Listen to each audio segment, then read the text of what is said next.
ঘটনা কি? ব্রিটিশ পত্রিকা দ্য টাইমসের খবর অনুযায়ী ফিফা সভাপতি জিয়ান্নি ইনফান্তিনো একটা নতুন কোম্পানি খুলছেন, যার নাম ফিফা ফরওয়ার্ড এন্টারপ্রাইজ। এই থার্ড পার্টি কোম্পানির উদ্দেশ্য কি জানেন?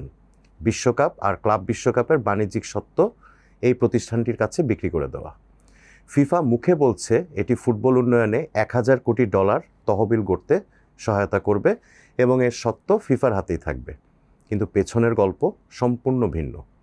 দ্য টাইমসের দাবি, এই নতুন কোম্পানির কাছে বিশ্বকাপ ও ক্লাব বিশ্বকাপের বাণিজ্যিক অংশ বিক্রি করা হবে এবং সেই কোম্পানির নিয়ন্ত্রণে থাকবেন খোদ মার্কিন প্রেসিডেন্ট ডোনাল্ড ট্রাম্পের চরম ঘনিষ্ঠ কিছু ব্যক্তিবর্গ।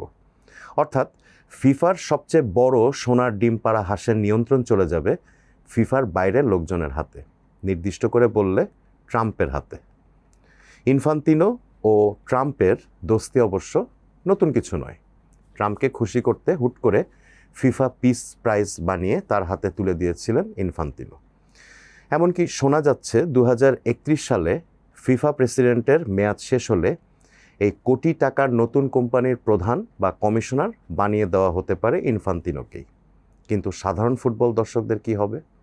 এবারের বিশ্বকাপে অতিরিক্ত টিকিটের দাম বা ডাইনামিক প্রাইসিংয়ের কারণে সাধারণ ফুটবল প্রেমীদের কপালে জুটেছে শুধু হতাশা। তবে বিষয়টি যে খুব সহজে হয়ে যাবে সেটাও নয়। ইউরোপীয় ফুটবলের প্রধান সংস্থা উয়েফা সাফ জানিয়ে দিয়েছে, ফুটবলের আত্মা এভাবে বিক্রি করা যাবে না। ইনফান্তিনোর এই বাণিজ্যিকীকরণের বিরুদ্ধে এবার সোচ্চার হয়েছে উয়েফা। তারা দাবি করেছে, কারা এই পরিকল্পনা থেকে লাভবান হচ্ছে তা স্পষ্ট না হওয়া পর্যন্ত পুরো ব্যাপারটাই ভীষণ উদ্বেগজনক। শুধু উয়েফাই নয়, জল গড়িয়েছে মার্কিন রাজনীতিতেও। মার্কিন প্রতিনিধি পরিষদের বিচার বিষয়ক কমিটির শীর্ষ ডেমোক্র্যাট সদস্য জেমি রাস্কিন ইনফান্তিনোকে তদন্তের মুখোমুখি হতে ডেকেছেন।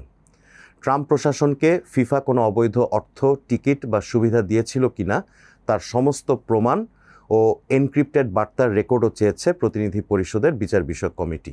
এমনকি বিশ্বকাপের সময় মার্কিন ফরওয়ার্ড ফোলারিন বালাগানের নিষেধাজ্ঞা তুলতেও ট্রাম্পের হস্তক্ষেপের অভিযোগ উঠেছিল।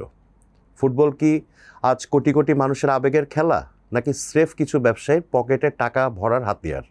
ফিফা সভাপতি ইনফান্তিনোর সাম্প্রতিক কর্মকাণ্ড দেখে এই প্রশ্নটাই তুলছেন ফুটবল বিশ্লেষকেরা।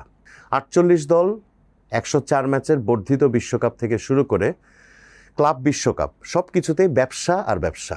কিন্তু এবার ইনফান্তিনো যা করতে যাচ্ছেন তা ফুটবল ইতিহাসে আগে কখনো ঘটেনি।